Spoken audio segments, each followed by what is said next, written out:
Remind you to turn off your mobile phones. We will now open a public session. We do have quorum. I'm going to call the meeting to order, and I'm going to advise those in the public gallery that they're welcome to use mobile devices as long as they are in airplane mode, and that all devices are muted. It is not permitted to take photographs or record any part of the meeting. Declarations of interest. Members, are there any new matters to declare, not declared at our first meeting, that are relevant to any matters under discussion today? No? Okay. We do have one apology from Patsy McGlone. Is anyone else aware of any other apologies at this stage? William Irwin and Patsy McGlone then. And we have two of our members attending via Zoom. We have Aoife and Tom Buchanan. Okay, we're going to move into chairperson's business. Item 1 is the Minister's briefing to us on the DAERA corporate plan, and other updates will now take place at our meeting on the 10th of April. It was originally in the forward work plan for today. Have members any comments to make on that? Nope. Okay.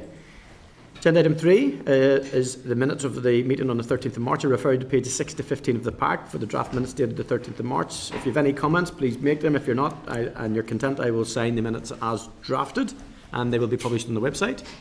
Okay. Thank you, members. That looks like my signature. Ish.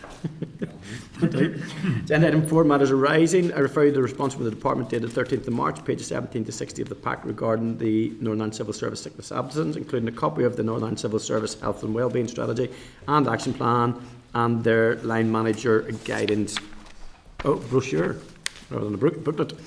Members, further to previous correspondence on this matter, at our meeting on the 6th of March, we wrote to the Department of Finance seeking further details about measures being taken to prevent sickness absence, not manage it.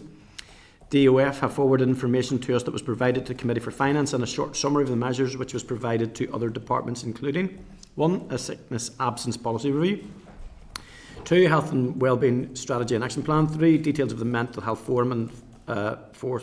The role of occupational health in promoting health and wellbeing in the workplace and addressing levels of sickness absence. Members, any comments to make? I would just note that I don't see anything that's preemptive or that works to prevent sickness absence in any way, but it is what it is. It's something that I'm interested in the wider sense of public service. But okay, members, thank you. Okay, members, item number 2, I refer you to the response from the department dated the 13th of March, pages 61 to 66 of the pack, regarding the ISNI delivery tracking system construction projects, in reply to our letter the 20th of February. We highlighted our concerns regarding the lack of details in the mitigating measures to control the cost and timeline of projects, and we'll note that this comes from the spiralling number of projects that do run seriously over budget.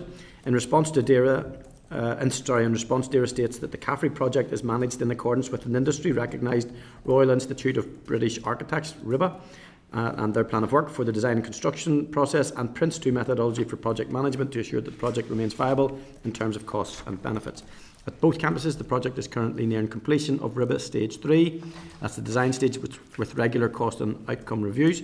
The response also outlines the process of tendering and procurement of contracts and the measures in place to ensure contractors have the necessary expertise and experience of delivering large-scale government projects. If something has affected or will affect construction time, cost or quality, it may be assessed as a compensation event, otherwise bracketed CE. There are strict timescales for notification, quotation and assessment of CEs to ensure that best value for money is being achieved. We also raise concerns that there may not be sufficient expertise amongst departmental staff to challenge external consultants. The department advises that CPD acts as client advisor and service manager for the project, and CPD staff have the required expertise, experience and qualifications in design and construction to provide advice and support for projects of this scale and complexity. Members, the project's senior responsible officers are content to provide updates to the committee through the life cycle of the Greenmount and Lockreed construction projects. Are members content to note? Are there any comments to make?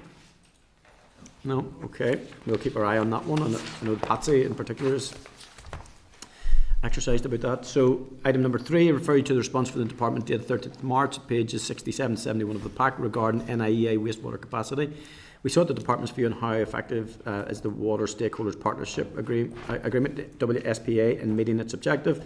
The response states that the WSPA provides a mechanism for the main stakeholders to engage in common strategic issues and to understand the role of each partner in the delivery of their statutory responsibilities, which in the DAERA's case is the regulation of drinking water and the protection and enhancement of the environment. We also requested details on the origin and nature of sewerage and network blockages. The department states that blockages can be caused by misuse of the public sewerage system through the flushing of inappropriate materials. However, there is no data to inform the ratio of domestic versus non-network blockages, which is interesting of itself. Yep. Yep. Members, in relation to what legal fees have been paid by the NIEA over the last 18 years for successful prosecution against NI Water, the response states that NIEA holds no information on its legal costs for successful prosecutions and does not pay nor does it recover its legal fees. The department also states there has been no analysis of the effectiveness of such fines in preventing future incidents. However, lessons learned are discussed with NIEA at scheduled meetings with NI Water. Members, any comments they want to make in regard to that? Guys, I think we need to probably return to that one. I think it's very woolly and light in regard to how the mitigations and prosecutions is handled, and also the fact that we don't know. We know there's lots of stuff blocking inappropriate materials, but the fact that there's no analysis done as to where that comes from would indicate to me that it would be almost impossible to fix, because if you don't know where it's coming from and you don't know the quantity, how could you actually have a strategy or a project to change that? Like, we'll just return to that at some stage. Is that okay? Just to keep an eye on that one. Thank you. Members, item number 4 referred to the response from the department dated the 14th of March, pages 72 to 75 of the pack regarding the Greenhouse Gas Emissions Trading Scheme Amendment number 2 Order 2025. We had an oral briefing on this matter on the 27th of February, and we queried why it was necessary to include the provision that amends Article 75B of the Greenhouse Gas Emissions Trading Scheme Order 2020. The response states that Article 75B prohibits the UK ETS Authority, including regulators, from disclosing any information collected under UK ETS legislation except in certain circumstances. The provision amends 75B to introduce 2 new exemptions. First of those is to enable the national authority to disclose such information where necessary or expedient to support the development or implementation of policy for objectives related to those of the UK ETS, and to permit disclosure of such information to support the Climate Change Committee in delivering its statutory objectives. We also requested details on what type of information would be disclosed under this provision. The department states that an example would be disclosure of product level emissions data to HM Treasury or HM Revenue and Customs to support the development and implementation of the UK CBAM. And such data could be classed as commercially sensitive and therefore only be disclosed to another government department with appropriate security protocols in place, and only where the UK ETS Authority would deem it necessary or expedient. Members, in respect of our request for a list of full details of types of data, the department states such a list does not exist, but would essentially be any technical information that the UK ETS Authority holds that would be of interest to other policymakers, and each request would be assessed on a case-by-case basis. Have members any comments? Are you content to note? Content to note. Thank you. Item number 5 referred to response from the department dated 14th of March, page 76 to 78 of the pack regarding the Farming for Sustainability Knowledge Transfer Payment Regulations, Northern Ireland 2025. We requested confirmation if the payments made under Regulations 3A and 3B are considered to be taxable income to a farm business. The department states that matters relating to taxable income are outside of its remit and recommends that we forward our query to HM Revenue and Customs to provide a response. Do you want to? Well, we're going to decide on the course of action to take. Declan, do you want to? I just was on the farm sustainability. The only could be right to the department to find out when the opening date of the opening window for the trading of entitlements will commence, Rabbi. I know there's farm agents who support farmers, and the closing deadline is the 15th of May, but it hasn't opened yet, and there's no when it's going to open, and that could mean that the work will be crammed in the last few weeks up until the 15th of May deadline. So I wonder if we just get a steer from the department as to when the entitlements trading window will open. Yeah, absolutely happy to do that. We'll definitely do that if members agreed. And also on the bit that I've read in about I thought it was quite strange that the department wouldn't understand whether it was a taxable payment or not. Understand that their ambition is to get the money out the door and to help farmers, but at the same time, this is a knowledge transfer, and when farmers are signing up for these schemes and possibly getting a grant or a payment, it would be good for them to know whether it is a taxable payment or not, because that's incumbent on them, obviously, to look after that. So I suggest we do write to HM Revenue and Customs, but also that we include the department in that. I think the department should know that and should actually be able to give that information, if that's members content. Okay. Item number 6, I refer you to response from the department dated the 18th of March at pages 79 to 80 of the pack regarding the NIEA planning update. We considered a written briefing on the 27th of February and wrote to the department requesting details on the review of internal processes on the development of an updated NIEA PC database for internal processing of applications and also on options regarding recruitment. The review of internal processes to seek efficiencies has resulted in the recent merger of 2 advisory planning teams with Natural Environment Division. The response also states that the current NIEAPC database that manages internal case flow needs to be replaced. It can categorise applications into local, major, regional, but cannot review consultations received and categorise them into minor, major, significant in relation to environmental impact or consultation type. The department states it is unlikely that an updated database will include that function, but artificial intelligence solutions may be applied to this issue in the future. Just kind of an answer for any question that people have now. In the future, AI might pick it up. So, members, regarding recruitment, the department states options have included temporary redeployments, temporary promotion opportunities, issuing transfer notices for vacant posts, and seeking temporary agency workers. Have members any points that they want to make on that regard? Could we ask, Clark? It talks about the merger of the 2 advisory planning teams. Could we just get some confirmation on who they are and when that happened as well, please? Thank you. Can I, members, okay? Agenda 5. Apologies, but does it not tell us it's happening in December 2025? Yeah, Chair, I think it's December. What's the date given? 3 paragraphs from the end. Merging in December 2025 to seek efficiencies during case reviews. Resulted in the recent merger. All right. Chair, So it's yeah, that might have been my words. I may have picked that up wrong. Okay. The words recent, I may have been thinking December past, Chair. Oh, right, okay. Yeah, okay. Thanks, Joe. Yeah. Okay. So it's happening in the future. Okay, happening. Okay, we'll keep an eye on that, guys, because most of the conversations that I'm having is this backlog in regards to planning and stuff. And as William has raised numerous times, and I'm sure he would if he was here today, when consultations do go back or responses like BAT surveys, which are clear, they can sit for months still, which is a system issue as opposed to a people issue. Still ask for some more detail, Okay. Chair, on the We merger. yeah, and it's not the duty or role of this committee to be stalling them from getting on with their work, but I think we can apply appropriate pressure to make sure things move. Okay. Agenda item 5, members, is the departmental briefing on the ozone depleting substances and fluorinated greenhouse gases for the UK Common Framework. Refer members to pages 84 to 152 of the pack, this item. At our meeting on the 26th of September, we received a paper from DAERA on the status of the 15 common frameworks for which DAERA is the NICS lead. The previous ERA committee scrutinised 9 of these, and we agreed to arrange a briefing from DAERA officials on the remaining common frameworks. The 4 governments of the UK have agreed to report annually on how frameworks are operating and the decisions taken through them once all frameworks have been finalised. The CF has undergone scrutiny in the UK House of Lords in October 2022 and in the Scottish Parliament in November 2022. I welcome the following officials to brief the committee on the first of the common frameworks we will be considering today. We have Caroline Barry, Acting Head of Chemicals and Industrial Pollution Policy at DAERA, and then we have Roger Irwin from DAERA. So the floor is now yours. Thank you very much.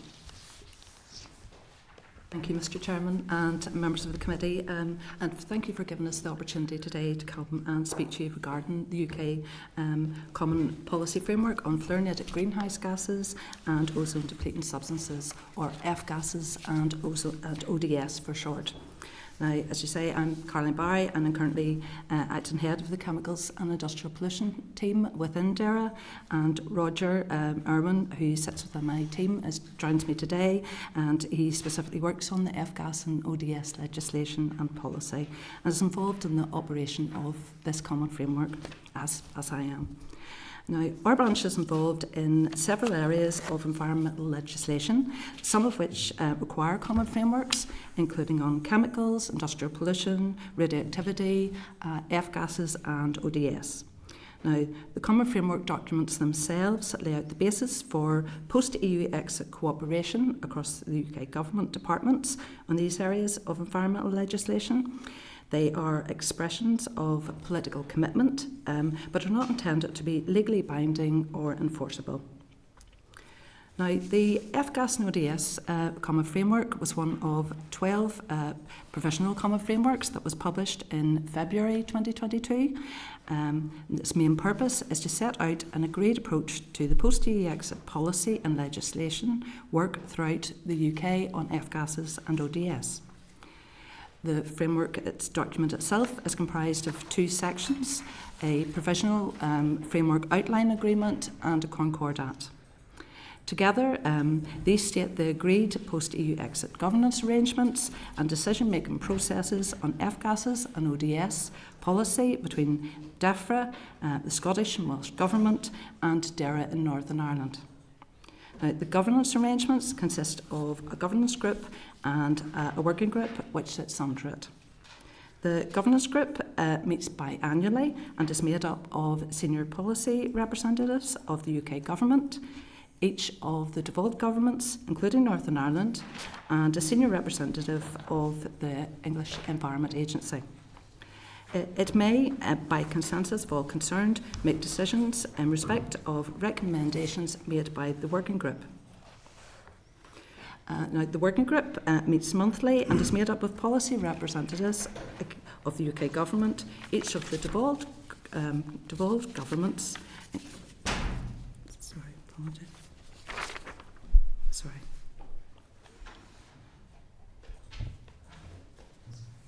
Good, sorry. Sorry, apologies, I've got a bit mixed up here. Sorry. Yes, that's thanks, Roger. Sorry. First, so I'll just to give you a wee bit of background in terms of FGASs and ODSs, which are gases used in industry in Northern Ireland, and if accidentally emitted, both FGASs and ODS are harmless in the short term. However, FGASs have a high global warming potential, and which is much higher than carbon dioxide, and if emitted, exacerbate rising global temperatures.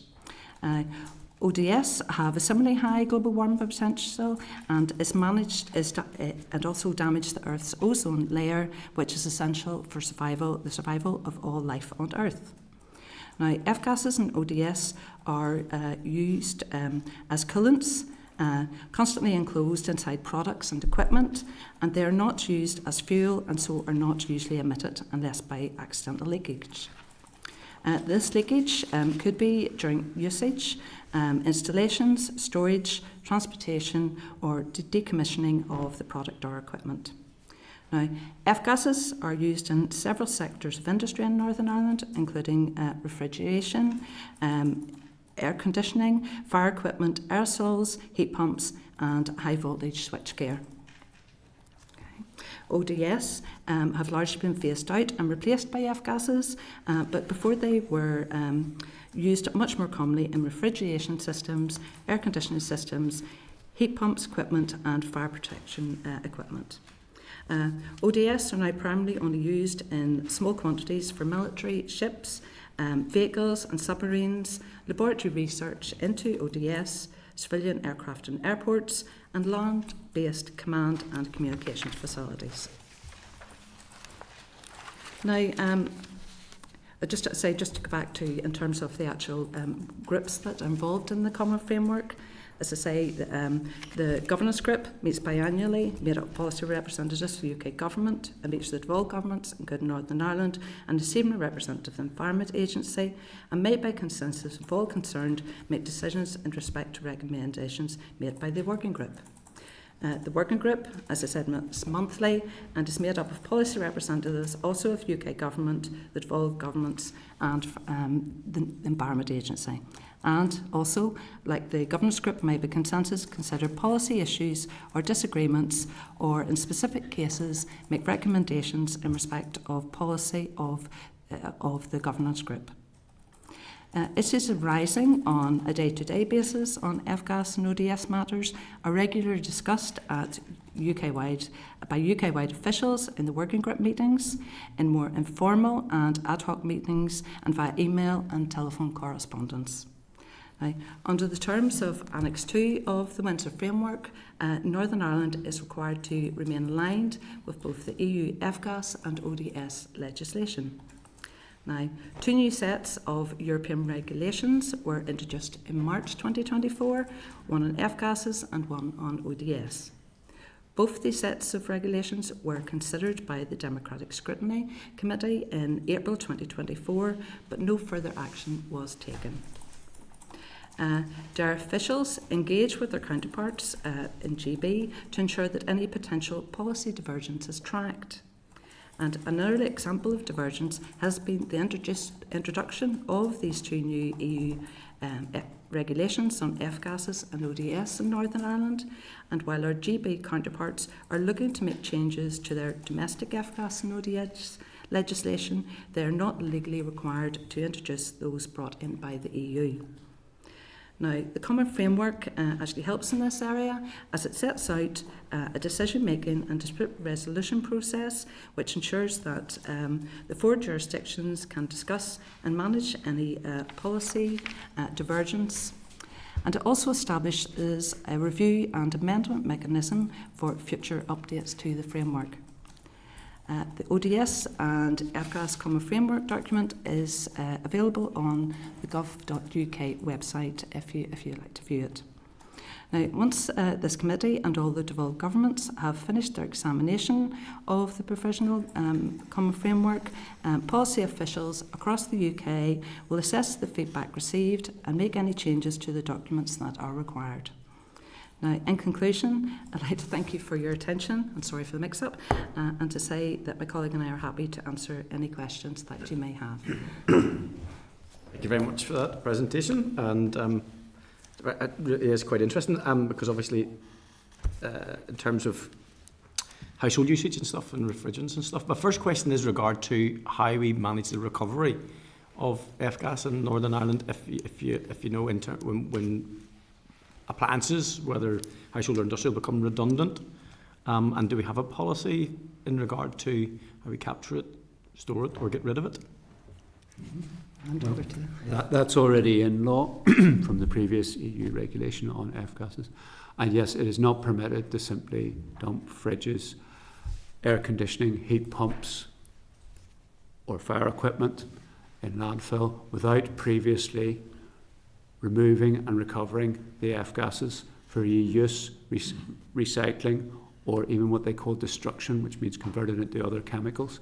And it has to be done by trained technicians who have recognised qualifications, which are also in the EU law and in Northern Ireland law. And you're not simply allowed, basically, to emit the F-gases at end of use. And that, however, is separate from the Common Framework document that already exists in law and will continue in law from the new EU regulation on F-gases as well. Yeah. Okay, and then could I just game this forward a little bit, if that's okay? So I think the EU have set a target of 2050 to be F-gas free. Is that correct? The EU target, yeah. The previous EU F-gas regulation required a 79% reduction of the use of HFCs between 2015 and 2030.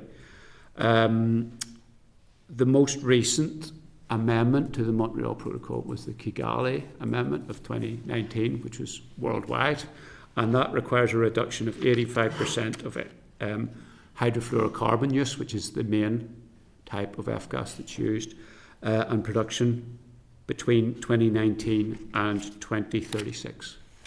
That's the current target. Yeah, and I'm just interested in the potential for future divergence then, in terms of that ambition. If in London they don't, so if you go for the 100% by 2050, which is something that I've read somewhere, and the UK don't, then how does the Common Framework kick in terms of even basic electrical appliances? And that's a good question. Hard to predict the future, but the EU and GB have both already signed up to the Montreal Protocol, so they'll be obliged to achieve the same global targets on reduction, and perhaps even, as you say, perhaps even eventually completely phasing out all of F-gases. As far as the Common Framework goes, should GB policy depart too far from EU policy, with the EU policy affecting NI, we would first of all informally consult via the working groups and the governance groups, if necessary, that Caroline mentioned in her opening remarks.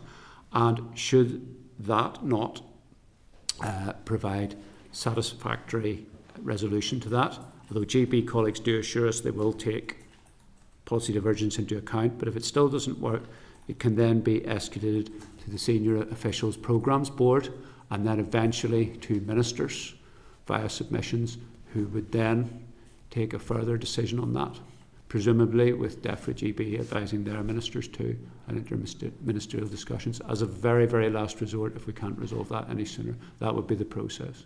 Hopefully it never gets to that, but with the failures of how we got here, I'm going to. It sounds like it could be torturous enough. Okay, thank you very much, Declan.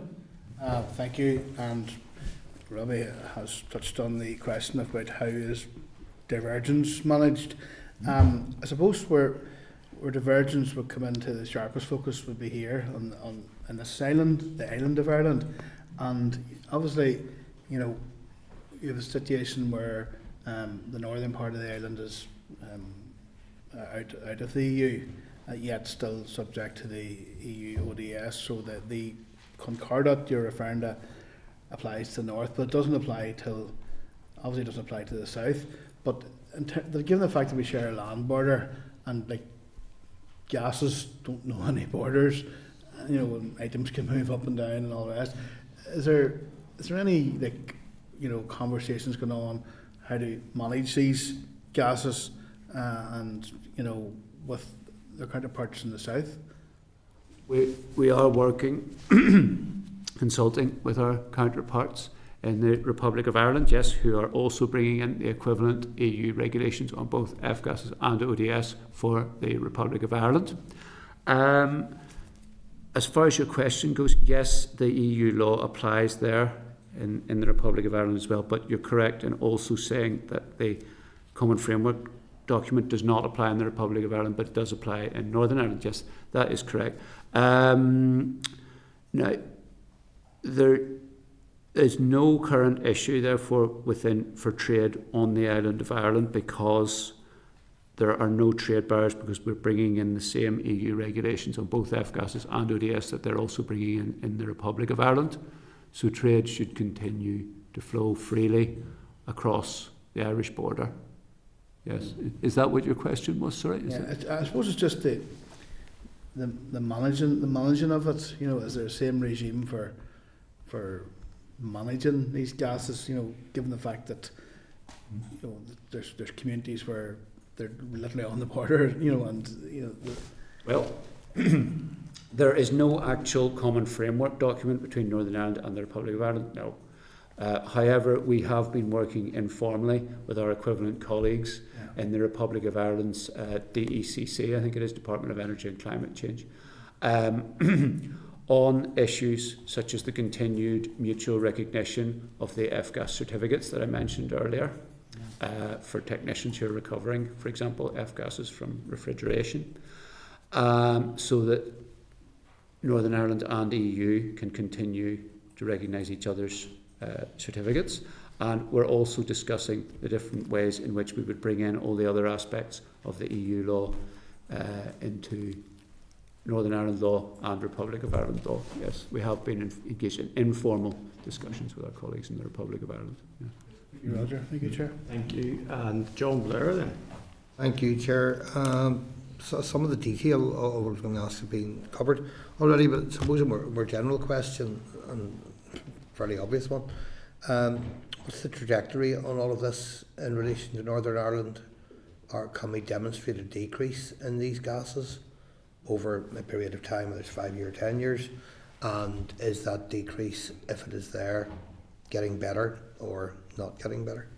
Are you talking about the amounts of F-gas being used? Yeah. And or ODS and F-gases, yeah. Right, okay, well, we do annual reporting every year to what's still done on a UK-wide basis on emissions of F-gases, and that is reported to the UK every year. In terms of F-gas use, we did conduct a scoping survey for 2021 on the amount of F-gas being used in Northern Ireland. However, we don't have anything to compare that with. I Previously? don't know if it's gone up or down, the amount of emissions. I can't remember the exact emissions Okay. that have gone up or Just down to, since then. so we can kind of build a picture here. If the scoping was done in 2021, and there were no such scopings done previously that we know of, and that 2021 was now 4 years ago, are there any plans to repeat that exercise or repeat it on a regular basis? Not at present, no. It costs to carry these out, and at present we're concentrating on bringing in the new EU F-gas and ODS regulations into Northern Ireland legislation and all the many complications that there are there, and completing the common framework document. So not at present, no. Given that we as previous question highlighted, we have other jurisdictions not far away. That includes the islands, plural, because none of them are that far away, and we share the same air, and there's air movement. Is there an overall measurement of this at UK level? Yes, it There is. obviously will be Okay. reporting at a UK level. There is monitoring that is ongoing as well, but also just to say that in terms of the phase down, there's phase down of F-gases, which is operated by there's a system operated by the EU quota system and an equivalent in GB as well. So that is actually is part of how the actual reduction in the use of F-gases and ODS Okay, so are if there actually being is, managed. again, Chair, through you, if there is monitoring of this done at UK level, I'm assuming through some kind of monitoring apparatus or monitoring stations or monitoring points, then the obvious question, because if there aren't monitoring points or some form of monitoring mechanism or apparatus, then the obvious question is how is it measured? But if there is a structure or infrastructure in place to monitor and measure, is there such an apparatus in Northern Ireland? No. No. F-gas, it's difficult to monitor F-gas, and that is not actually carried out because F-gas is invisible, odourless and inaudible, and Okay. also it's not used as a fuel as such with exhaust emissions or anything like that. You don't have that on any fire extinguisher or anything like that. But what is actually done is the total amounts of F-gases used are submitted by the businesses, and then an assumption is made on how much would be leaked out per year. Because although there are a lot of means by which leaks are checked and and monitored, and technicians have to be trained to ensure that they can carry out leak detection and leak repair, some is inevitably going to leak, so a certain percentage of the total amount used by Northern Ireland is calculated, and it's the same for GB, and then the percentage of potential leaks is calculated to estimate F-gas emissions, and that's as close as you can get because it's very, very hard to monitor them. Okay, Chair, I think that helps, thank you. Thank you. Just before we bring Tom in, could I ask a question on alternatives to F-gases? So obviously F-gases came about because they thought it was the unintended they'd be better than the ODS, but they're not necessarily. So the alternatives to, what are the alternatives to F-gas? And particularly if we are stepping into the space of, for instance, encouraging people to use air source heat pumps and ramp that up. Yes, well, first of all, yes, F-gases are, I would say, a better alternative to ODS, because ODS also have a very high global warming potential, and F-gases don't deplete the ozone layer, so they solve one problem, but then the other remains of the high global warming potential. Yes, second question, yes, the EU is bringing in requirements for technicians to be trained, also in the future alternatives that are currently being considered to F-gases, and one of them I think is called hydrofluoroethane, and there are also in the EU F-gas regulations provisions in there for technicians to be trained not only to use the current F-gases in products and equipment during transportation, decommissioning, installation, etc., but also future alternative sources like hydrofluoroethylene as well, to be trained in the use of those. However, there is currently no law as such to say that companies must use those alternatives, not yet anyway, but as the phase down continues there probably will be. In the meantime, other things such as carbon dioxide or ammonia are either flammable or else not at the right pressure for fridges, fire equipment, air conditioning, etc. And so even though they have a much lower global warming potential, they're not really in practice useful as refrigerants. Yeah. So. I appreciate it. Thank you very much. And Thomas Buchanan, I'm going to try and unmute. Thank you, Chair, and thank the people for their presentation this morning. But just for clarity and to have it on the record, under the common framework, will Northern Ireland be treated exactly the same as the rest of the United Kingdom when it comes to policy and all of the legislative stuff and all of that? And will there be any deterrent to trade between Northern Ireland and the rest of the United Kingdom under the Windsor framework? Right, those are two tricky questions. First of all, will Northern Ireland be treated any differently from the rest of the UK under the common framework? I'm afraid I have to say yes, it will be, because the EU law on both F-gases and ODS applies in Northern Ireland, whereas it does not apply in GB. So that means as part of the common framework agreement already, they've had to set up new measures in GB for reporting, a new computer database for reporting F-gas use, and for the F-gas quota system to be done on GB-wide, and for the ODS licensing system to be done GB-wide. Now, quota and licensing are used to ensure that not too many F-gases and ODS are used in total within a state's certain area. Because of, again, of global warming potential fears, whereas Northern Ireland remains part of the EU systems on both F-gas and ODS for reporting on use and reporting on volumes of use, and the F-gas quota and the ODS licensing system. The only thing that's really being kept the same, so far at least, is the reporting of emissions, which is still done on a UK-wide basis for the UK to report to the overall UN on its total use of F-gases and ODS.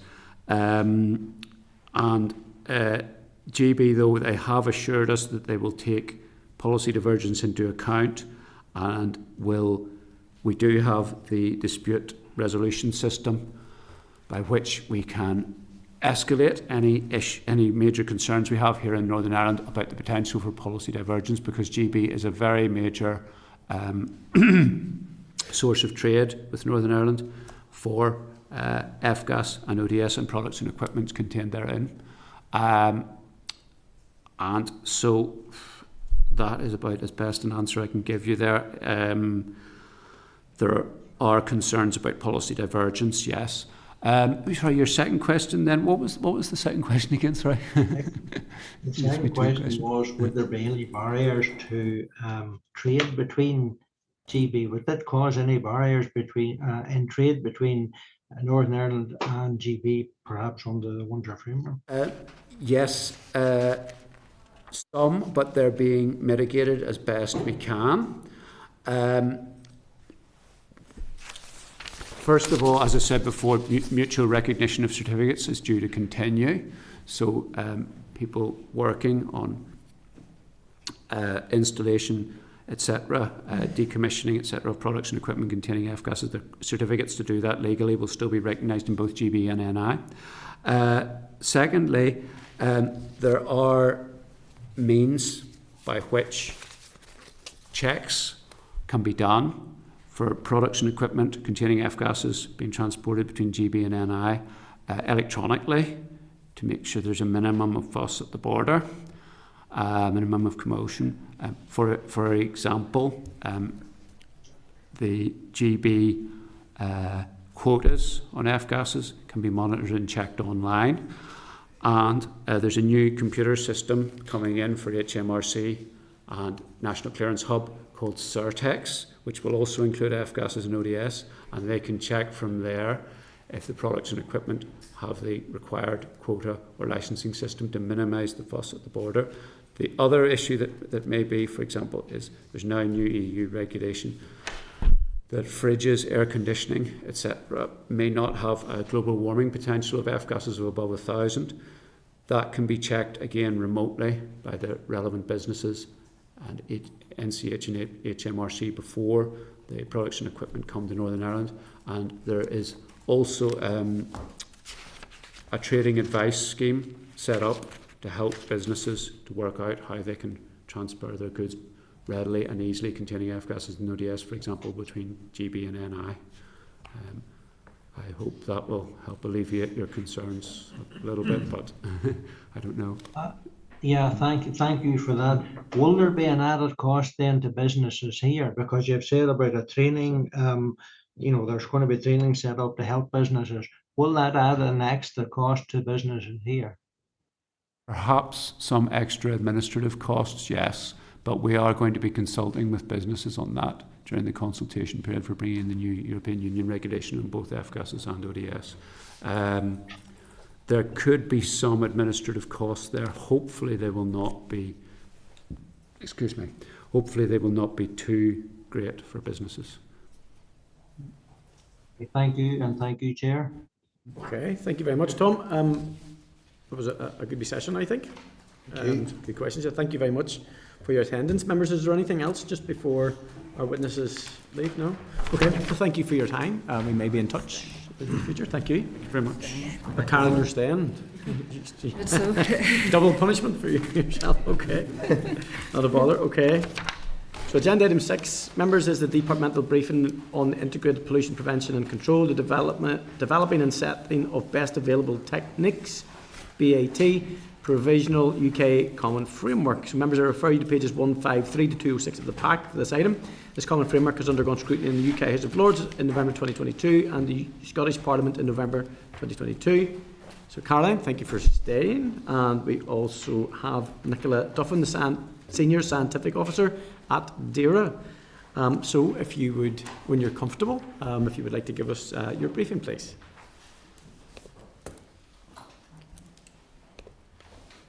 Yes, Mr. Chairman and members of the committee, again, thank you for giving me the opportunity to talk regarding the UK Common Framework on Integrated Pollution Prevention and Control, the developing and setting of best available techniques. Now, as previously mentioned, I'm currently acting head of chemicals and industrial pollution policy within DAERA, and I'm joined by my colleague Nicola Duffin, who is a senior scientific officer within my team who works on industrial pollution policy and legislation, and again, that myself is involved in the operation of the framework. Now, the primary focus of this framework is to steer the development of new UK Best Available Techniques, or BAT for short, which have been and is a core concept of the EU Industrial Emissions Directive, or IED, as we would talk about. Now, Annex 1 of the IED defines categories of activities for which BAT applies, and industries that fall below the specific threshold are regulated outside of the BAT system via process notes, etc., process guidance notes. Large industrial installations undertaking specific types of activity are required to use best available techniques, or BATs, to reduce emissions to air, water and land. Now, BAT means the economical and technically viable available techniques which are the best for preventing or minimising emissions and impacts on the environment as a whole. And Regulation 11 2A of the Pollution Prevention Control Industrial Emissions Regulations, Northern Ireland 2013, requires that all appropriate preventative measures are taken against pollution, in particular through the application of BAT. And there is no significant pollution, and that no significant pollution is caused. Now, prior to the EU's exit from the UK, the UK's exit from the EU, if only it was the other way around, UK officials participated in the EU BAT development process. The Seville process, as it was called, developed and agreed BAT measures for all member states. Due to Annex 4 of the Windsor Framework, Northern Ireland remains aligned with the EU IED post-Brexit in respect of large combustion plant that feed into the single energy market on the island of Ireland. However, for any other industrial sectors, Northern Ireland remains aligned with the UK. While industrial emissions is a devolved policy area, it is recognised that a common approach within the UK will provide consistency for industry. And the aim of this framework is to develop UK-wide arrangements to support the effective regulation of industrial emissions. The Environment and Wildlife Legislative Functions, EU Exit Regulations 2019, provides the legislative basis for all 4 governments to adopt BAT for their nations. The Integrated Prevention Control, Development and Setting of Best Developed Techniques Common Framework is one of the 12 common frameworks published in February 2022. The main purpose of the framework is to agree an approach to post-Brexit, to post-EU exit policy and legislation work throughout the UK, in establishing a UK BAT regime to provide a transparent, collaborative, flexible and data and evidence-led process that safeguards and builds on the high levels of environmental protection already in place in the UK. The Common Framework document itself consists of 2 sections, the Provisional Framework Outline Agreement and the Concordat. The Concordat provides non-legislative mechanisms to set out the scope of the framework and the principles of engagement which the parties will respect and work to. This includes establishing a decision-making and dispute resolution process, thus ensuring that the 4 jurisdictions can discuss and manage any potential policy divergence. It also puts in place a review and amendment mechanism for future updates to the Common Framework. The guiding principle for the decision-making process is that all parties will aim to reach consensus.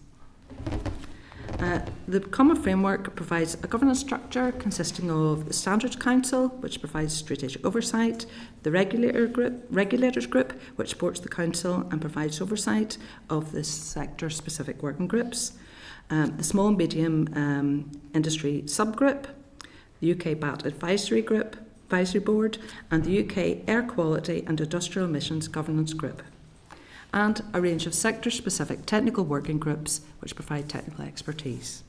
Now, just to give you a little bit more information in relation to those, the Standards Council provides strategic oversight of the regime for BAT within the UK programme of industrial pollution standards, creation and agreement. The Council communicates decisions on BAT within the UK, making clear where differing approaches have been agreed. It aims to reach consensus, including agreement to a common approach or differing approaches to BAT within the UK. The Regulators Group supports the Standards Council. It develops and regularly reviews the technical principles that underpin BAT within the UK. And at advice of the technical working groups, they apply those principles when reaching each sector-specific BAT advice and make recommendations to the Standards Council.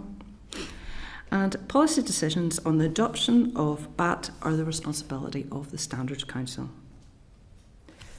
The Small and Medium Industry Subgroup provides working level forum on areas of industrial emissions which do not currently fall within the scope of BAT, such as medium combustion and the PPC regulations Part C activities. They make recommendations to the Standards Council as part of the process for prioritising future BAT reviews. They provide a forum for sharing ideas and possible policies in relation to clean air and air quality.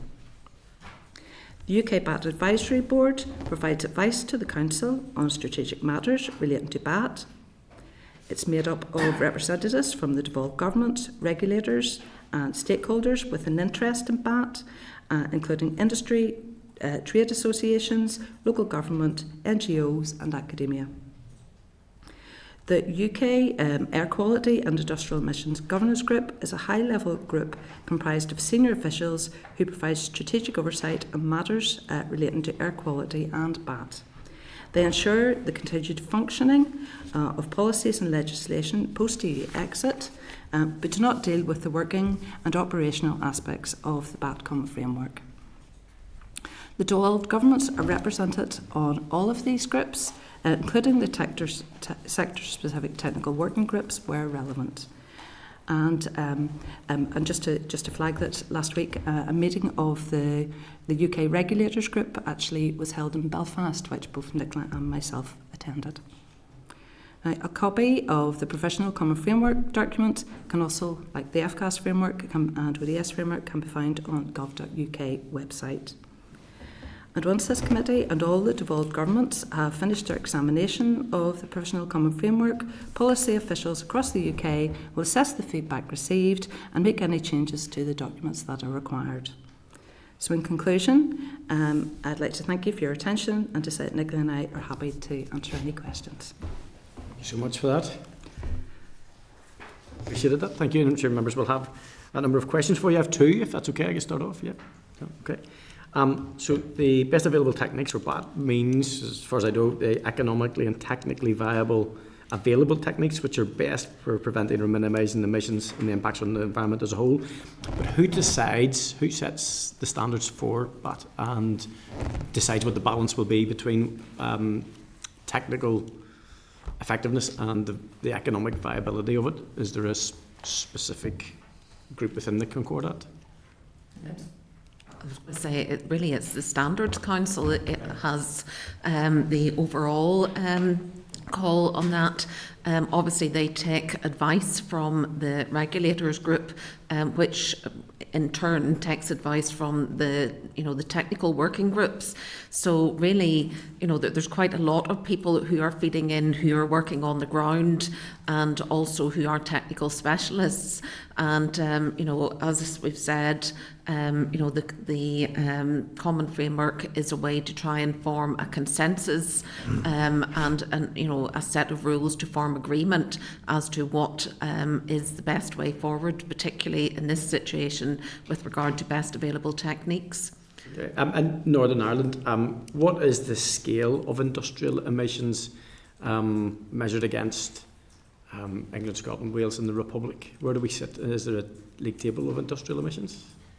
Well, annually, round about this time of year, speaking as a previous regulator, we would be required, all permitted sites within Northern Ireland are required to submit a report of their emissions, which are normally formed according to BAT on the permit that they will have received from their regulators. So that is held in a system called the Pollution Inventory, which traditionally was submitted via UK to the EU, but since we're in that sort of transition period at the moment, it is, the information has been submitted recently and is being held in a UK format at the moment.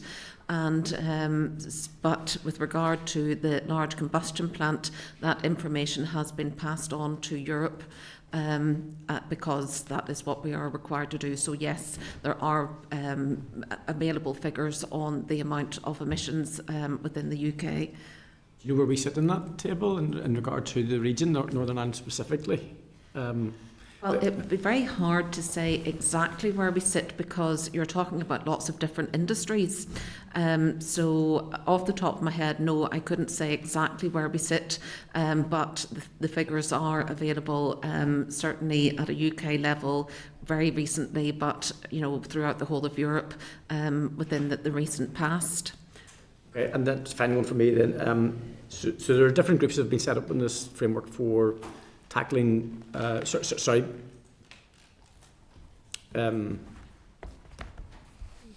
contributing to the reduction in emissions and so on and so forth.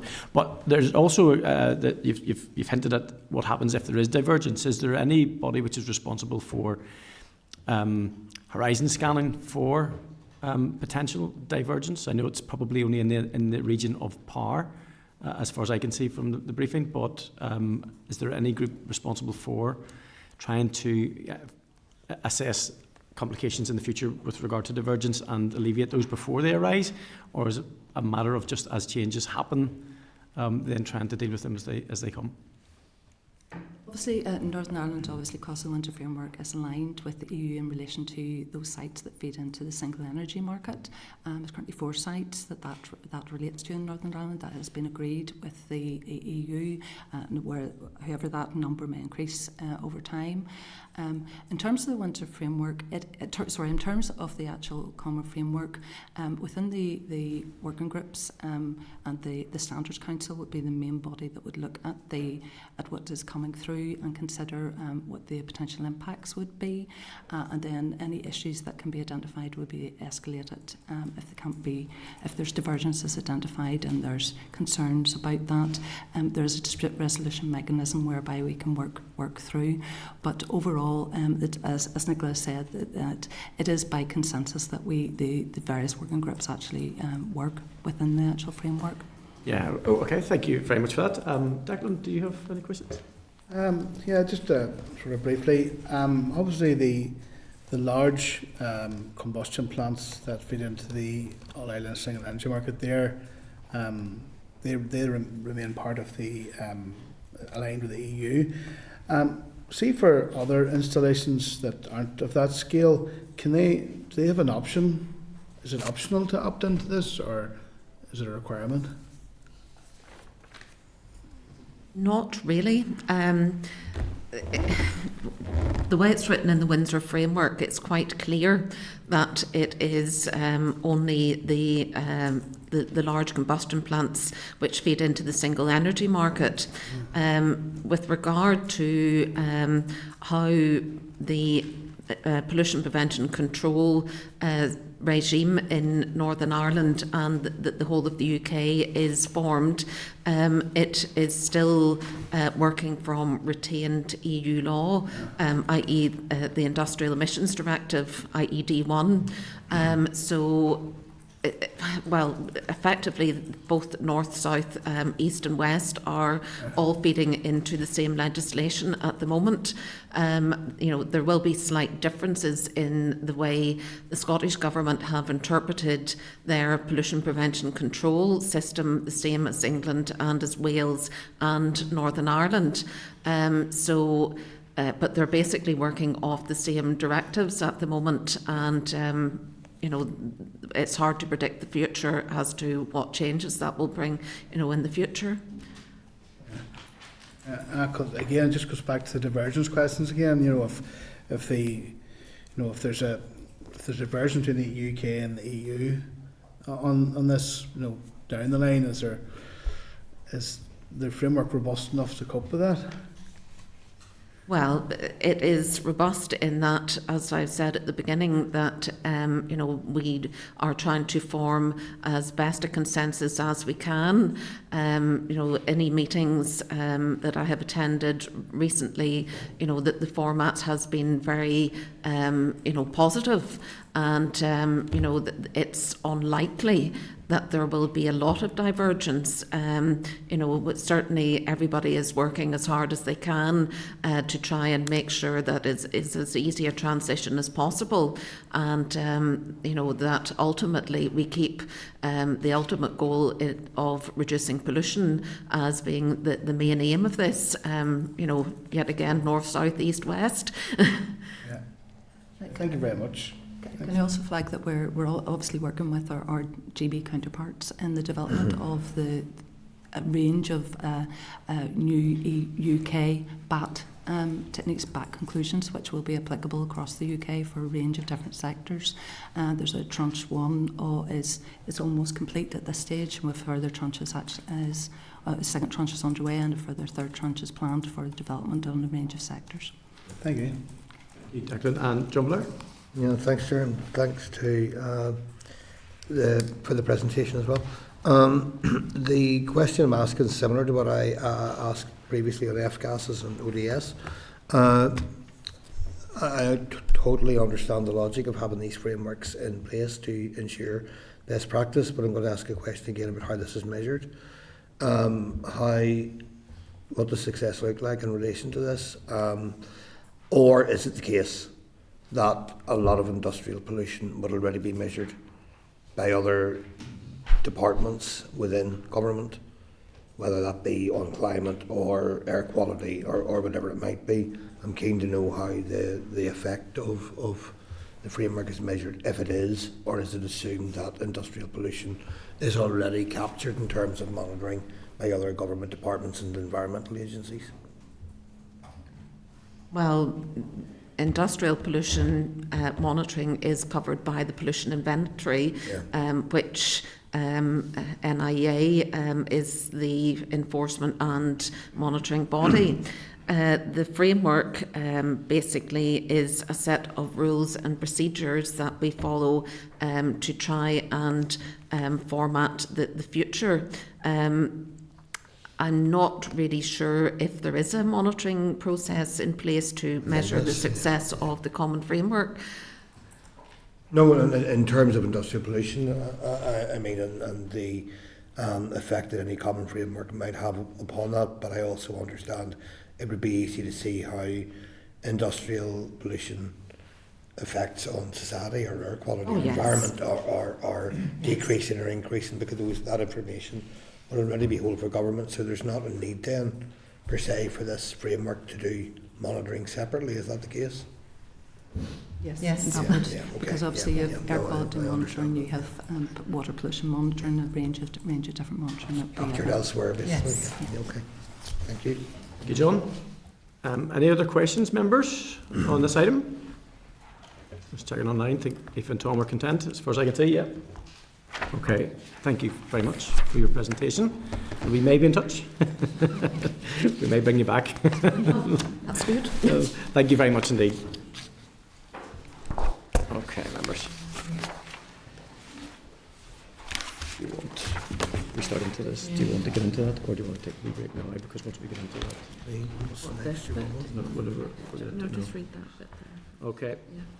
Members, as we need to press on with the deliberations on the Agriculture Bill today, if members feel they are content with what they have heard today, then we can complete the scrutiny now. On the two. Yeah. As we know, all these common frameworks will be reviewed once finalised, or else I can propose we return to discuss these common frameworks further in the near future, and we'll ask the clerk to set aside some time in the forward work plan before we can commit to being content.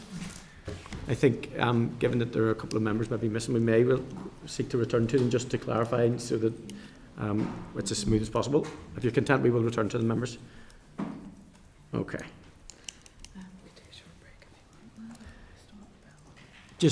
I'm just going to suggest, guys, we take a very, very short break before we start the deliberations on the bill, because we know we do need to be on the ball with those, and I'd rather take a break now than make it uncomfortable for people. So we'll take a very short break, if that's okay. Yeah. Thank you. Thank you. So, thank you, members. Agenda item 8, Agriculture Bill, and that is our committee deliberations. I welcome again the officials from the department, John Tarrington and Elaine McCrory. They're going to answer questions and discuss issues as we go along, and I also welcome our bill official, Owen Baker, who's going to stay with us, I think. Yeah. Okay, members, just going to remind us all, the aim of the deliberations is to make the witnesses sweat. I'm only joking. It's not. It's to go through the bill one clause at a time, to discuss any issues or queries in respect of the clauses from the evidence we have received. It's to identify whether there are any further information or clarification required from the officials, to decide whether any amendments are to be considered or whether a committee recommendation or ministerial assurance would suffice, and if we do propose any amendment, to be as precise as possible on what we want the amendment to achieve, and to clarify the department if this is something the Minister would be happy to undertake. So, members, you've been provided with papers for this item starting at pages 210 of the pack, including a copy of the bill and the copy of the explanatory memorandum. The clerk has prepared a deliberations table, which can be found at page 17 to 23 of the table of papers, and summaries where we got to in terms of the comments and queries last week. The raised bill research paper starts at page 246, and the Hansard raised briefing starts on page 294. The evidence summary table starts at page 305, followed by all the written evidence received either by sitting space or the accompanying oral briefings. Members content that they've got those and can find them okay? If you struggle for any, give us a shout up here, and myself or the clerk will be able to guide you to them. If members are content, we will make a start, and I welcome the following officials: John Tarrington, Elaine McCrory, And as you will recall, we spent most of last week on Clause 1. We had just started Clause 2. So I propose we start at Clause 2 now, and we can return to Clause 1 once we have looked at the remaining clauses, if members are content. So if there's a short brief, just to get us the ball rolling again, I would really appreciate that, please. No problem. And again, thanks for having us back. You asked us to kick off with Clause 2 again. And it's here that we find the powers for the Department to make regulations to modify the listed Assembly Direct legislation relating to the Fruit and Veg Aid Scheme. It also includes an additional power to make more specific regulations regarding the review of decisions relating to support under the Fruit and Veg Aid Scheme. Important as the scheme is no longer mandatory, and regulations under this power would provide for appeals to decisions that the Department make in line with rules already in place for other support. It also clarifies that any amendments that are using those powers can amend the changes that Clause 1 makes to the CMO. Thank you very much. Okay, members, so we're looking at Clause 2 and looking for any questions or queries that you would seek any assurance on or any further information. Okay. It's not so much, so this is slightly in regard to Clause 2, because this is where we start to look at the regulations which will supplement the legislation.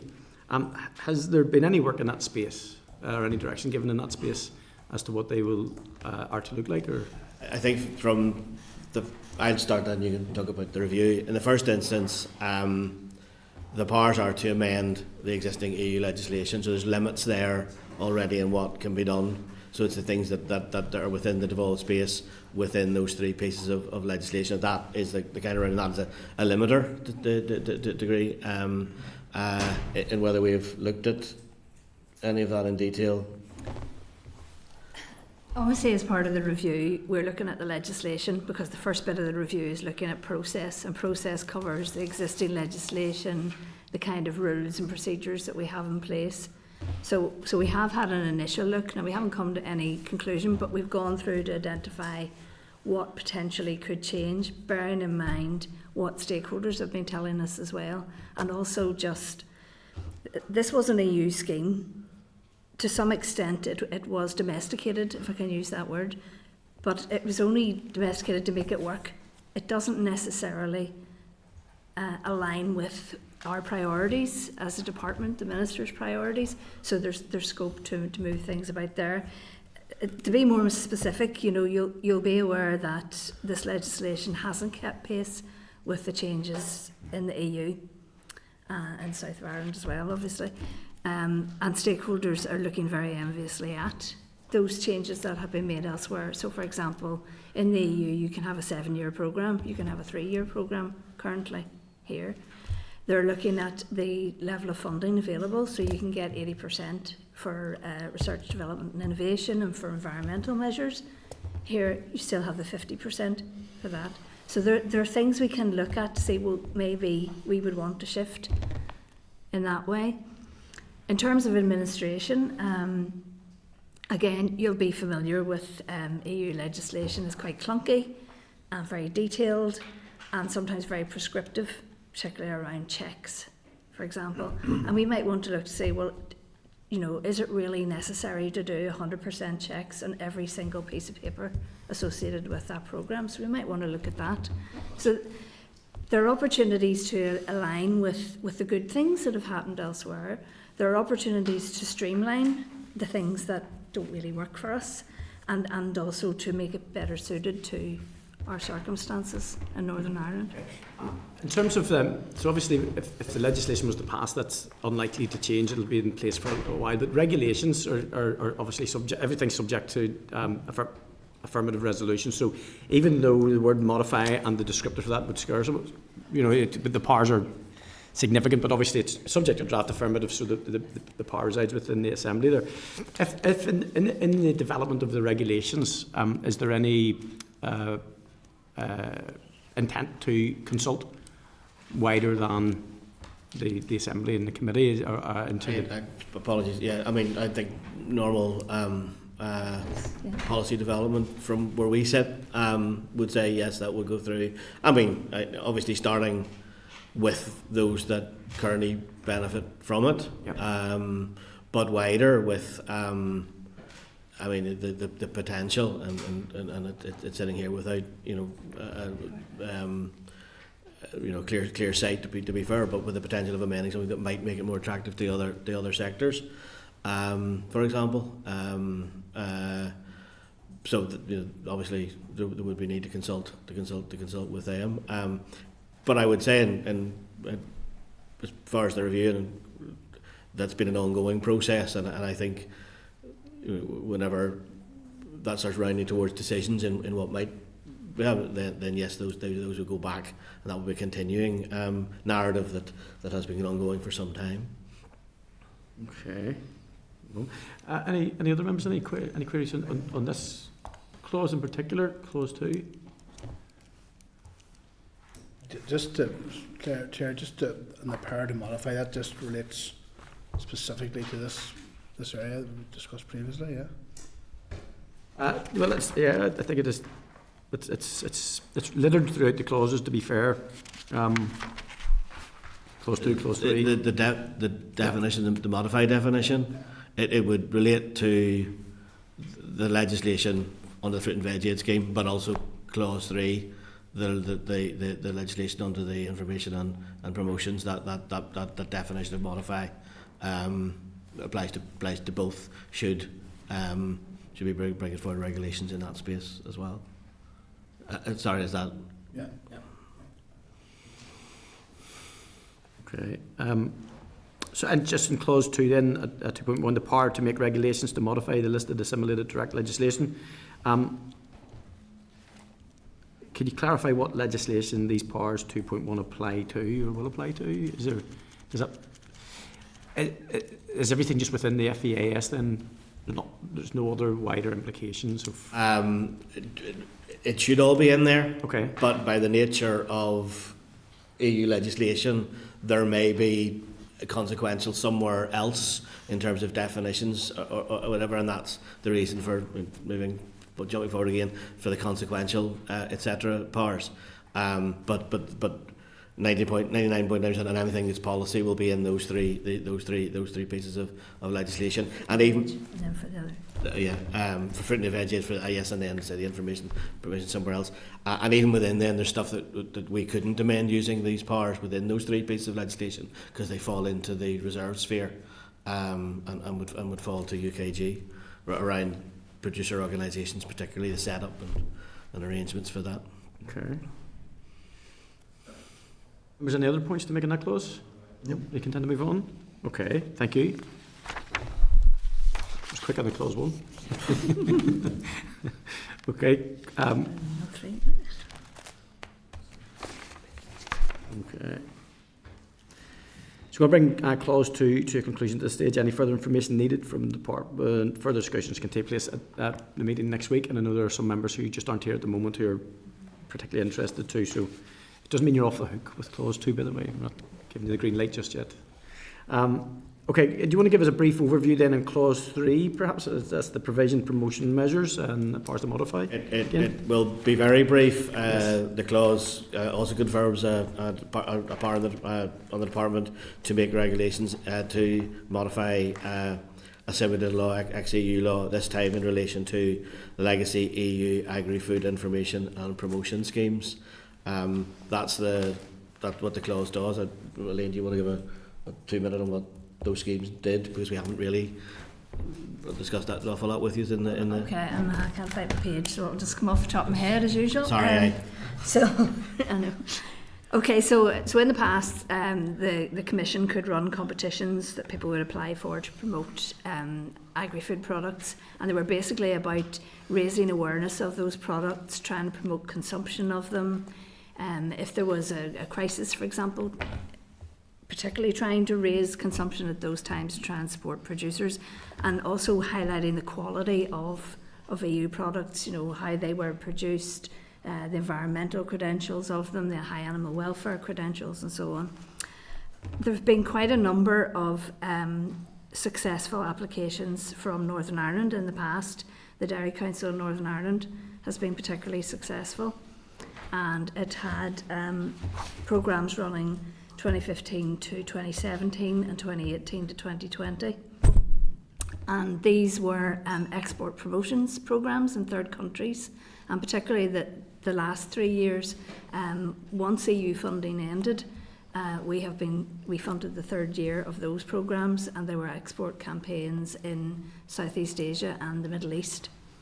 And that involved both outward missions, where some of our dairy companies went out with the Dairy Council and went to some of the big exhibitions. And then they also had visits inward, where buyers came to Northern Ireland and were able to visit CAFRE and hear about the training on offer. They were able to talk to our vets about the types of controls available in production of products, and get a good idea of the high quality produce that we produce here. In terms of what they delivered, we are looking at the post-project evaluation of that funding, and there was quite a favourable return on the money that was invested. The Dairy Council estimates, for example, that over the course of those two sets of programmes, 2015 to 2020, it generated about £55 million in sales for the Northern Ireland dairy industry. So it has been quite a successful programme of work. Obviously now, as we're developing new policy here in Northern Ireland, and you know, moving away from the kind of CAP legislation, there's an opportunity for us to look at what the department wants to do in terms of food. And you'll be familiar already with the food strategy framework that was agreed by the executive. So kind of under that aegis, we're looking to see, well, where does food promotion fit in here? We also have some domestic food promotion programmes, like the Regional Food Programme, which folks will be familiar with, and which has funded the likes of Food NI to undertake campaigns. So we need to consider, you know, is the EU legislation the way forward, you know, that is in assimilated law, or are we better to do something different using domestic powers? And so there's a review of that ongoing as well, but it's at an earlier stage than a review of fruit and veg aid. That's kind of an overview. Is there something specific?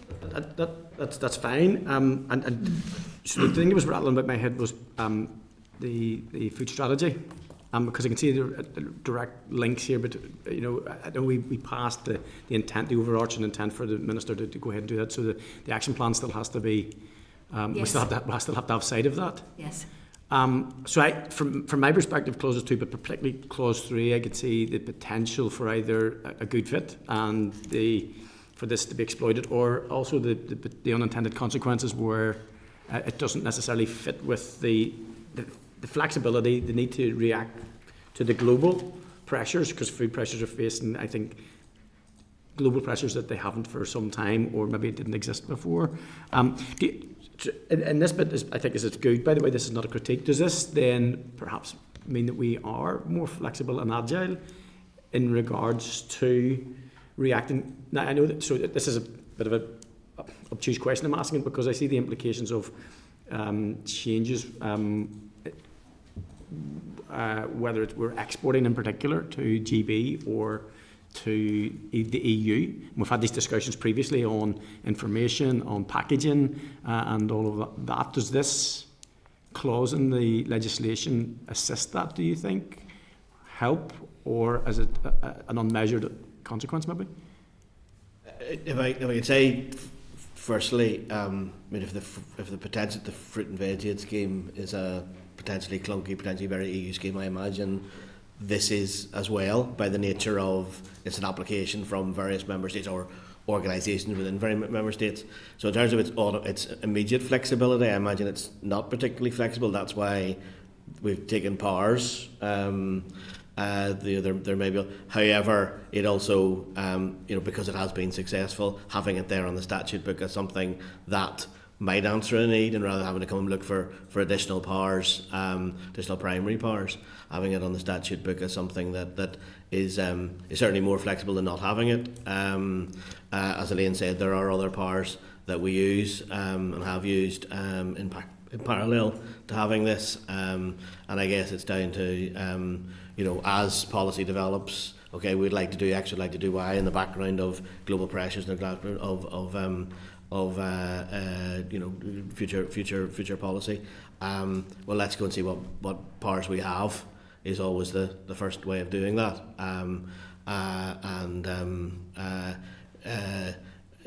So these powers are the EU powers. This power provides us with the chance to again streamline it, make it more Northern Ireland friendly, and so on. So yes and no. There's a bit of a hedging the bets there. We're not as far advanced in considering, what potentially you might do with this legislation. Our first move was to make sure we preserved it, because other parts of the UK got rid of it, and we were no, hang on a minute. In the absence of ministers, we shouldn't do that. We need to take stock and see what it is we want to do going forward and what powers we need to do that.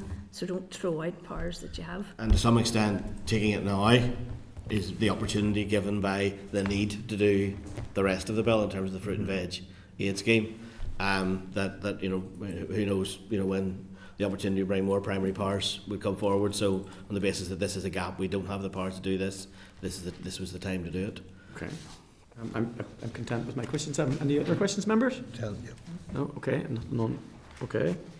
So I'm going to bring clause 3 to a conclusion today. Any further information needed from the department, we will obviously write to you. There are other members who aren't here at the moment. And then further discussion can take place at our meeting next week, members, if you're content. Okay. Could we then at this stage look at clause 4 in the regulations, please? The majority of respondents were opposed to clause 4, as they were clause 3. One respondent was in favour of the clause, but only on the condition that the detail of the replacement scheme that the provision applies to be made known. So, if you would like to give us a bit of a brief on that. What clause 4 does, section 1 clause 4 does, provide details around the regulatory making powers in clauses 2 and 3.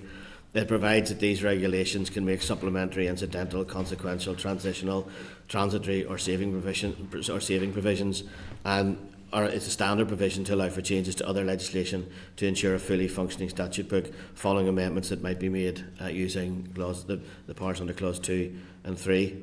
As I said when we talked about clause 2, an important thing given the complex and interwoven nature of EU law. It also provides for the consequential changes can be made to any statutory provision, which when read with the Interpretation Act in clause 5 can include primary legislation.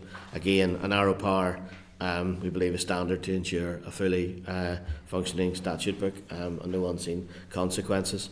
And finally, on clause 4, provides that regulations made under the bill can only be made with approval of the Assembly, as the Chairman said, draft affirmative. I'm just one on this. It's more to do with the definition and at the very earliest point, recognising who decides what incidental, consequential, transitional, or transitory, or what the bar looks like for that, and who determines. They're very legal terms. Okay. They would be included and would be subject to legal challenge if they went beyond that. And I would like to think in the process of the Assembly, particularly draft affirmative in the time for it to be considered, that if anything was felt to be ultra vires, that would be brought to attention. But they are. It's pretty. It is a pretty tight clause, and I'd love to sit and give examples, but it is that technical that I don't know if that would, if I could, whether that would be of any help, if I could. No problem. I think the fear in there is that, and the reasonable fear is probably that some of the smaller businesses who may apply may feel that traditionally larger businesses have had better access. Just I think I'm not sure this clause is particularly the point where that would hit for them, but Yeah, just to pick up on that point, I mean, for fruit and veg aid anyway, I wouldn't say that it purely benefits larger companies. What you tend to find is that there's a mixture of companies come together in a producer organisation. There's smaller companies and medium and larger companies. And one of the advantages of the PO is that the smaller companies are actually getting quite a good share of the funding that's available, and they're also able to learn from the medium and larger companies that are within the PO as well. So I wouldn't say that it's just big companies get fruit and veg aid. I would guess that if the content of the main SR, the main policy change is being made using the enabling powers, has contented industry, I genuinely don't think they will see anything in a consequential or transitional. It's pretty obvious that we do have a transitional in that anything in the future won't have affected something that's already been agreed. That kind of language, and you would be discussing those in terms of practicalities if there was any impact. But I suspect there will be mostly consequential changes in terms of potential definitions and things like that are buried elsewhere in legislation that you need to just make sure doesn't have any unintended consequences and have a piece of statute that doesn't entirely make sense. Okay. If you even look at the regulations we're talking about here, fruit and veg aid and information and promotions, they're actually interlinked as well. So you'll find references to one in the other. So it's things like that you need to be sure to pick up. If you make a change in one place, you have to make sure you follow that through to somewhere else. Okay. Thank you for that. Any other questions or queries on clause 4, members? No. Okay, I'm going to bring clause 4 to a conclusion at this stage. Any further information needed, we will contact you by writing if that's okay. And any further discussion can take place at our next meeting with other members. Okay, we're now going to look at clause 5. Again, clause 5, the majority of respondents were opposed to the clause. A couple of comments were the term modify is too broadly defined. You can maybe speak to that again if you like. They said that a clear distinction should be made between modification, adjustment and repeal or removal. And content for you to, if you want to pick anything out in relation to clause 5 that we haven't already touched on. As you say, it provides for interpretation of terms used in the bill, including to modify, which the bill says includes to amend, to repeal or to revoke. Again, our understanding, these are standard provisions allowing for changes in whole or in part to the legislation in question, and it's important so that if a new scheme or something with alternative was developed, that you had opportunity to make sure that the statute book reflected that. The clause also defines what statutory provision is, as I've already said under clause 4.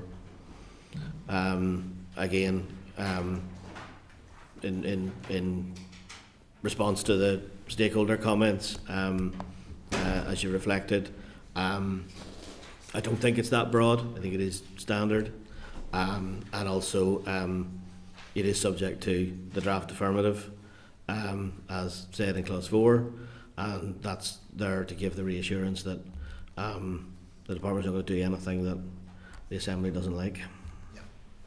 Just a quick, I probably should have tackled this one earlier on, but asked it in a more succinct manner. So the term modify in this instance hasn't been modified to suit this bill. It's a standard application of the legal context of modify. Was there any other words or routes considered rather than to modify? No, I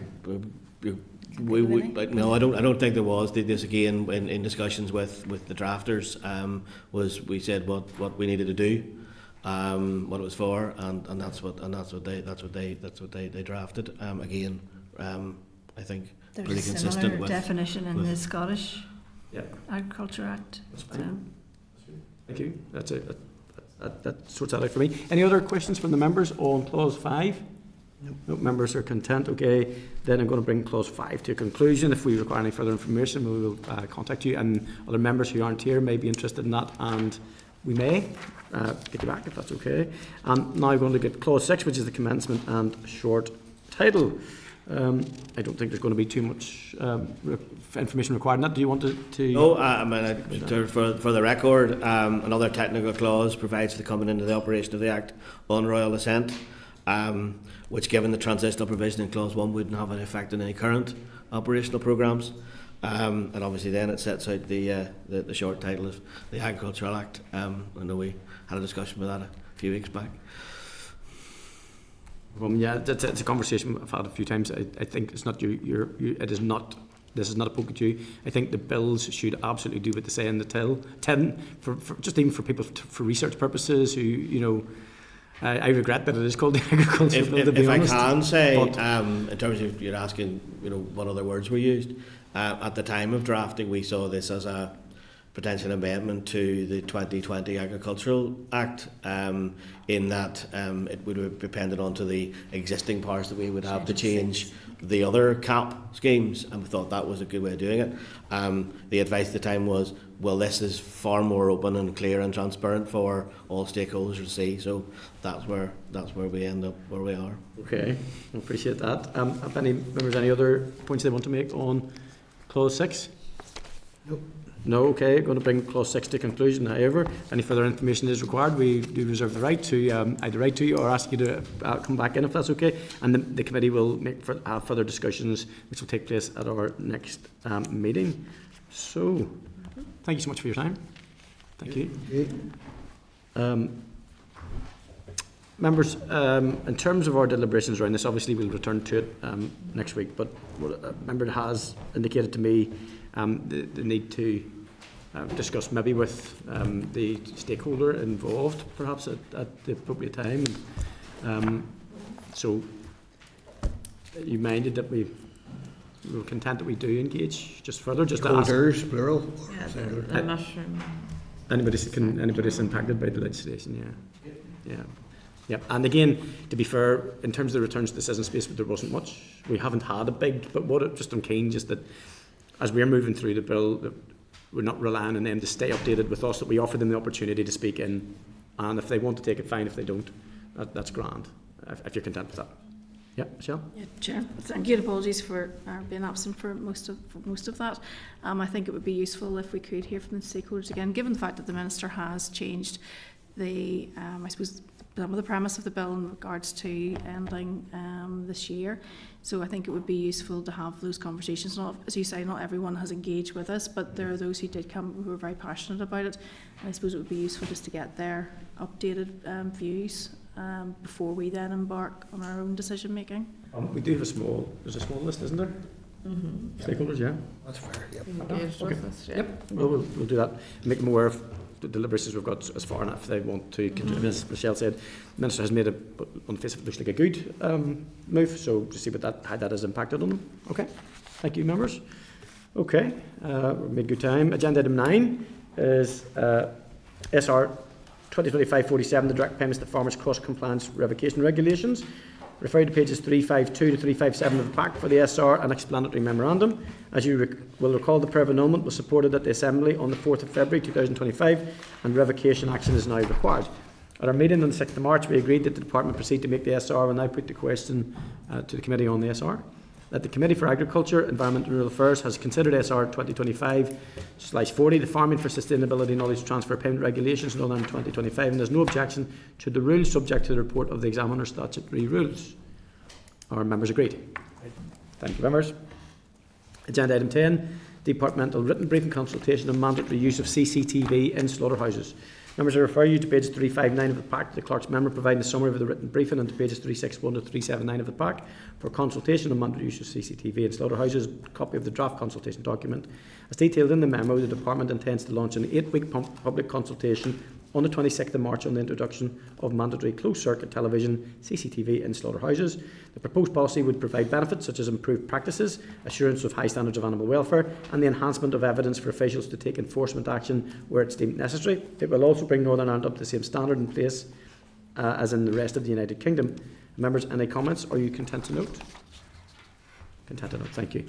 Agenda item 11, departmental written briefing on the Blue Carbon Action Plan, publication of the synopsis report and final action plan. It's on pages 381 to 463 of the pack. Annex A is the synopsis report and the consultation on the Northern Ireland Blue Carbon Action Plan. Annex B is Northern Ireland Blue Carbon Action Plan. The team are endeavouring to provide a summary memo for any departmental written briefings, but there is not one for this briefing as it only arrived on Tuesday at lunchtime, just in time for the main pack going out. Members, blue carbon is the term used to describe carbon that is captured and stored by coastal and marine ecosystems, accumulating over long timescales through natural processes. The plan recognises how marine ecosystems can help contribute to climate change mitigation and adaptation, and that if these habitats become degraded or damaged, their ability to capture and store greenhouse gases declines.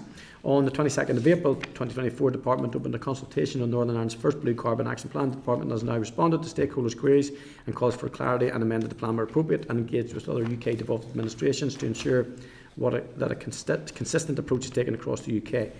The aims of the plan are 1. To establish and maintain frameworks that monitor and protect Northern Ireland's existing blue carbon habitats.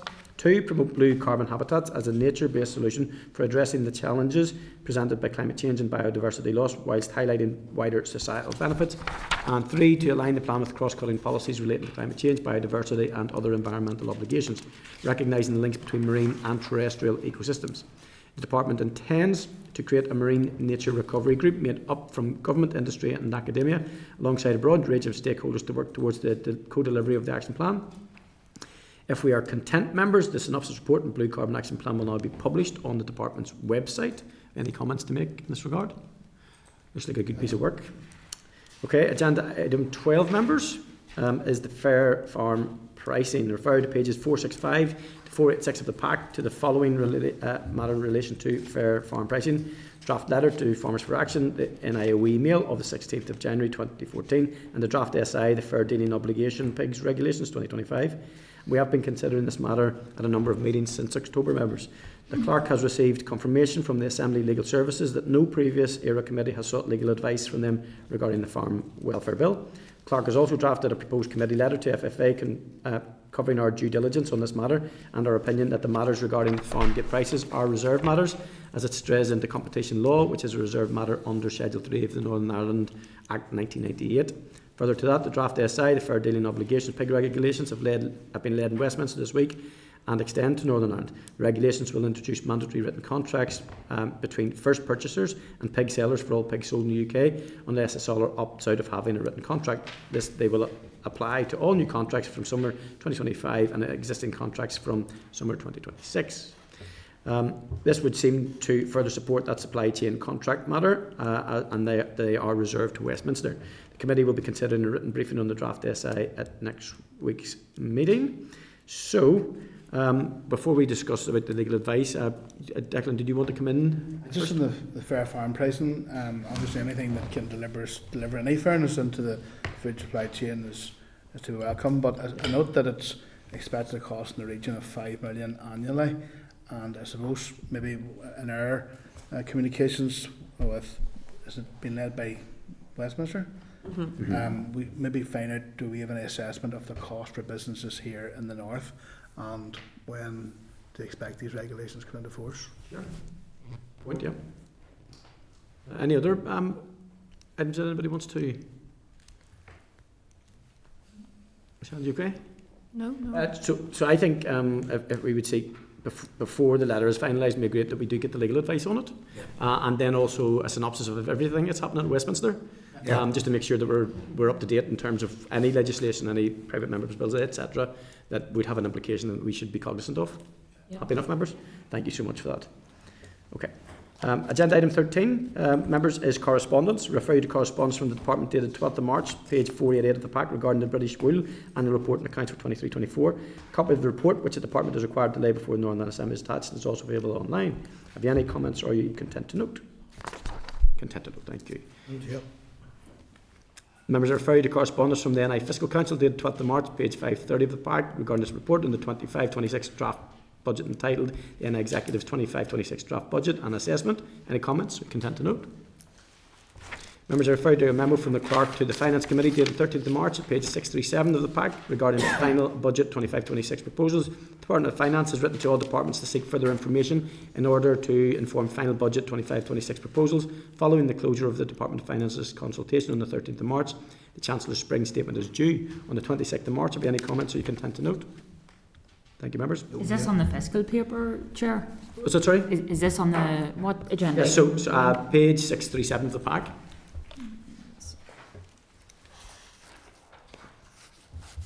That's, you're referring to a memo, Chair, from the clerk Yep. to the Finance Committee regarding Yep. So that was, yeah, what the the DOF final, has the final budget seeking. proposals, and then All right, yeah. I'm ahead of you. Sorry about that, Chair.